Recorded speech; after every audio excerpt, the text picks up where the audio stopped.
Bem, então aqui tem um complemento dessa aula 44. A gente viu na primeira parte o cálculo de volumes, o cálculo de áreas e agora a gente vai ver o cálculo das áreas das superfícies, tá? Eu lembro que eu expliquei isso, né? A gente tem uma área plana. Então a gente costuma nomear essa área, a letra que a gente usa, inclusive, é a letra A para a área plana, certo? E a área de uma superfície tridimensional, como é uma esfera, por exemplo, é uma área de uma superfície.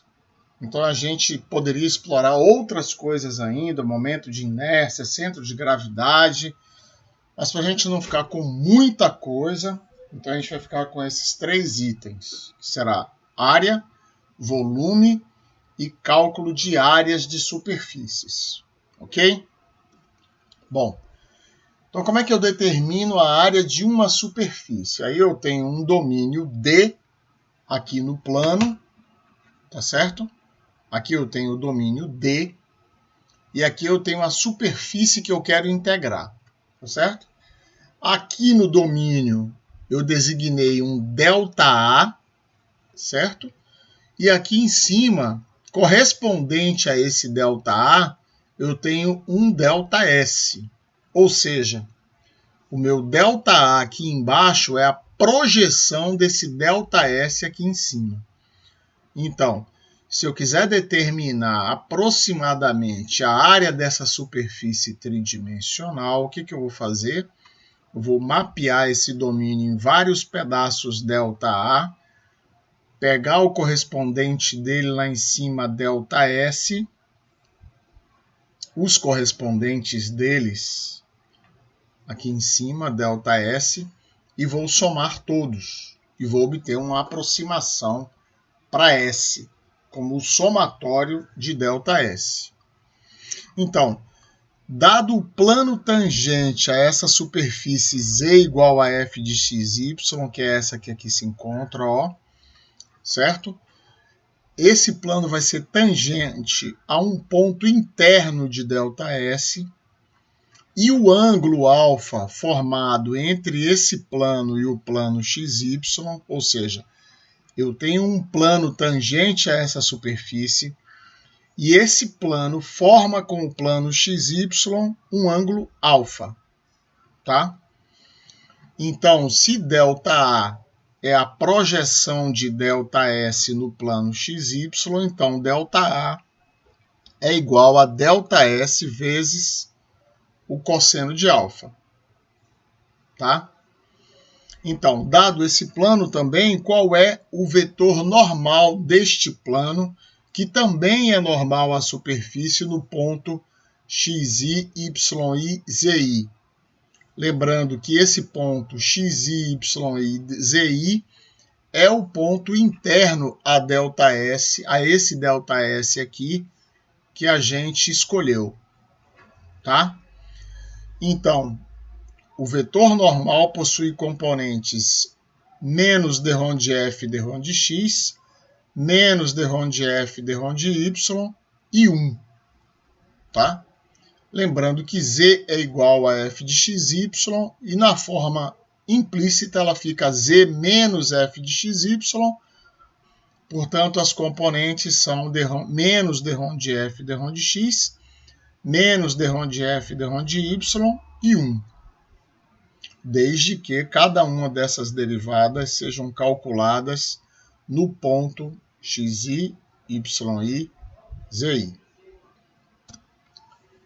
Bom, então para determinar esse ângulo alfa, é esse ângulo aqui então, aqui é o plano tangente, ó. Esse plano tangente forma com o plano xy um ângulo alfa.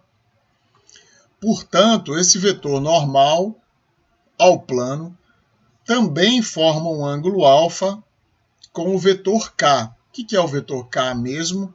É o vetor unitário na direção z, tá? Então, o vetor unitário n, se n tem componentes, como a gente viu, menos derrom de f, derrom de x, i, menos derrom de f, derrom de y, j e k. Então, o vetor unitário é tudo isso aqui dividido pelo módulo, certo? É n dividido pelo módulo de n. E o módulo de n é raiz quadrada de 1 mais derrom de f, derrom de x ao quadrado, mais derrom de f, derrom de y ao quadrado.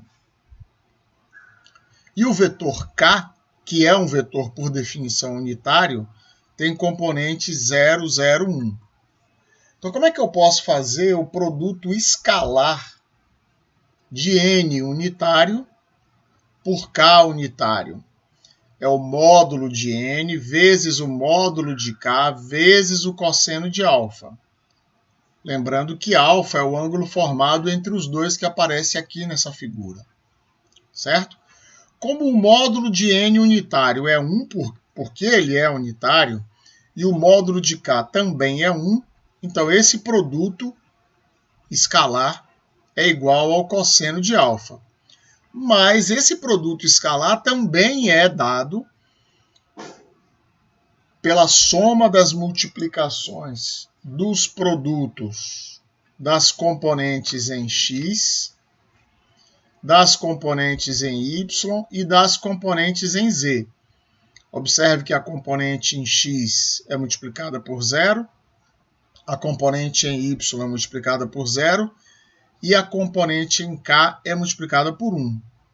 Então, esse produto escalar também é igual a 1 sobre raiz quadrada de 1 mais derrom de f, derrom de x ao quadrado, mais derrom de f, derrom de y ao quadrado.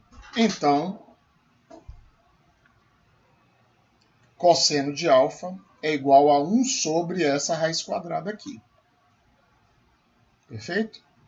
Então, subindo um pouquinho aqui, eu vejo que ΔA é ΔS vezes o cosseno de alfa. Logo, ΔS é ΔA sobre o cosseno de alfa. Então, ΔS é a raiz quadrada de 1 mais derrom de f, derrom de x ao quadrado, mais derrom de f, derrom de y ao quadrado, vezes ΔA. Agora, no limite, se eu dividir o domínio em infinitos pedaços ΔA, é claro que cada um desses pedaços ΔA vai tender a zero. E, em consequência, ΔA vai tender a dy dx. Logo, ds, saindo de ΔS para ds, lembrando que ds é o limite de ΔS tendendo a zero, ou seja, é um valor elementar de ΔS quando tende a zero, é ds. ds vai ser igual a raiz quadrada de 1 mais derrom de f, derrom de x ao quadrado, mais derrom de f, derrom de y ao quadrado, vezes dy dx. Certo? E, finalmente, S, que é a integral de ds, é a integral dupla no domínio D dessa raiz quadrada vezes dy dx. Certo? Então, pessoal, não precisa, como eu já falei várias vezes, não precisa saber demonstrar essa fórmula, não precisa, tá? Mas quem puder, tente entender essa demonstração, porque é muito saudável para a nossa carreira como engenheiro, que é feita de abstrações. A gente precisa abstrair para ter ideias de como vamos resolver os problemas que nos são apresentados. Isso é um excelente exercício para isso. Tá? Basta agora memorizar essa fórmula. Bom, então, como exemplo, determine a área da superfície da esfera de raio R e centro na origem. Então, a equação da banda superior da esfera é z igual a raiz quadrada de R menos x2 menos y2. E a equação do domínio é x2 mais y2 igual a R2. igual a R2. Então, esse aqui é o gráfico do meu domínio, tá? Então, derrom de f, derrom de x, sendo f de xy isso daqui, é menos x sobre raiz quadrada de R2 menos x2 menos y2. Derrom de f, derrom de y, é menos y sobre raiz quadrada de R2 menos x2 menos y2. 1 mais derrom de f, derrom de x ao quadrado, mais derrom de f, derrom de y ao quadrado, é 1 mais x2 sobre R2 menos x2 menos y2, mais y2 sobre R2 menos x2 menos y2.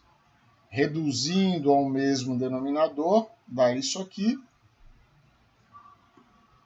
E depois R2 sobre R2 menos x2 menos y2. Então, como isso aqui é 1/4 do domínio e a esfera está por cima e por baixo desse domínio, então se eu integrar nesse domínio aqui, eu vou obter 1/8 da superfície. Portanto, a superfície total é 8 vezes a integral de 0 até a raiz quadrada de R2 menos x2, que é essa curva aqui. Tangencia o domínio à direita é 0, domínio à esquerda é 0, aliás, à direita é 1. Então, é essa integral aqui de R sobre raiz quadrada de R2 menos x2 menos y2, dy dx. Essa integral, apesar de não ser muito complicada, vai me gerar muito mais trabalho do que se eu converter a coordenadas cilíndricas. Então, dy dx, que é o meu elemento de área, vai virar ρ de θ. x2 mais y2 é ρ2. Então, aqui, como é que eu varro o domínio em ρ e em θ? Esse 1/4 de domínio. Ρ varia de 0 a R e θ de 0 até π sobre 2. Certo? Então, eu chamo R2 menos ρ2 de U. Ρ de ρ, portanto, é menos du sobre 2. E essa integral de dentro vai virar menos 2 raiz quadrada de R2 menos ρ2, de 0 a R. E a superfície é 8R vezes meio, integral de 0 a π sobre 2, de menos 2 raiz de R2 menos ρ2. De 0 a R, isso aqui dá R.